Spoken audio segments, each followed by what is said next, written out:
Hey creators, in today's quick tutorial, we will be mastering DTF transfers, prep, and press process. Now, prepping is just as important as pressing, and that starts with step number 1, which is lint rolling. Even if you do not visibly see lint on your apparel, please do not skip this step. There are little pieces hanging on to the fibers of your material.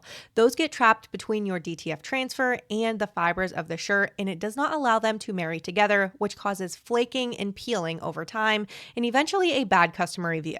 Step number 2 is a pre-press. Now this is just a quick press to remove any moisture or wrinkles from your material, and I only use 300 degrees for about 7 seconds. Take your time when it comes to centering your apparel because this is ultimately going to help you center your design. I like to make an imaginary line between the two armpits as well as down the center from the collar. Now if you would like a step-by-step tutorial on how I have taught myself to do so, please let me know in the comments and I would love to create that for you. As you can see, I am very adamant with the lint roller because this is actually key to long-lasting projects I have found over the last 3 years. Now that I have everything smoothed out, it is time to apply our design, and once again, please take your time when it comes to centering your design. Personally, I do like to cut the film as close to the edges as possible. That way I don't have any overhang that throws off my centering, and it's just basically the design. Please do not be intimidated when it comes to centering your design. Just simply take your time, take a step back, look at it from a distance, look up close, and double check everything before closing your element.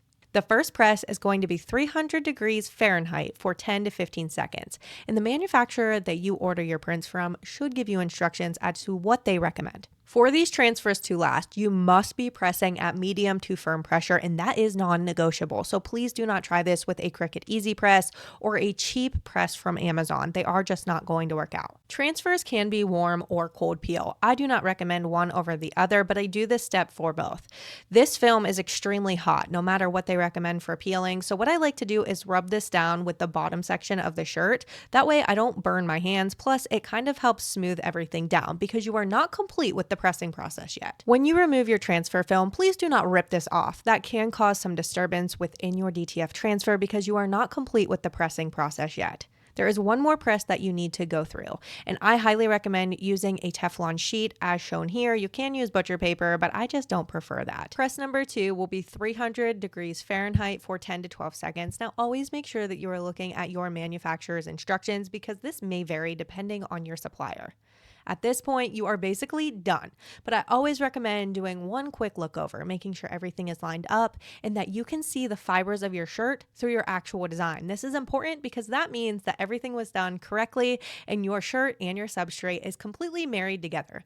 This gives you long-lasting designs. I even have some that are like 4 to 5 years old. Now you know exactly how to create long-lasting transfers, and for those of you saying that these do not last, I'm willing to bet you're not doing the prepping process nor using the correct heat press. Now this year, I want you to make sure you are subscribed and have that notification bell turned on because I'm hiding nothing, and I'm even going to show you how I've been running a successful business for 4 years by outsourcing DTF transfers and having a high-quality press. Let's talk soon.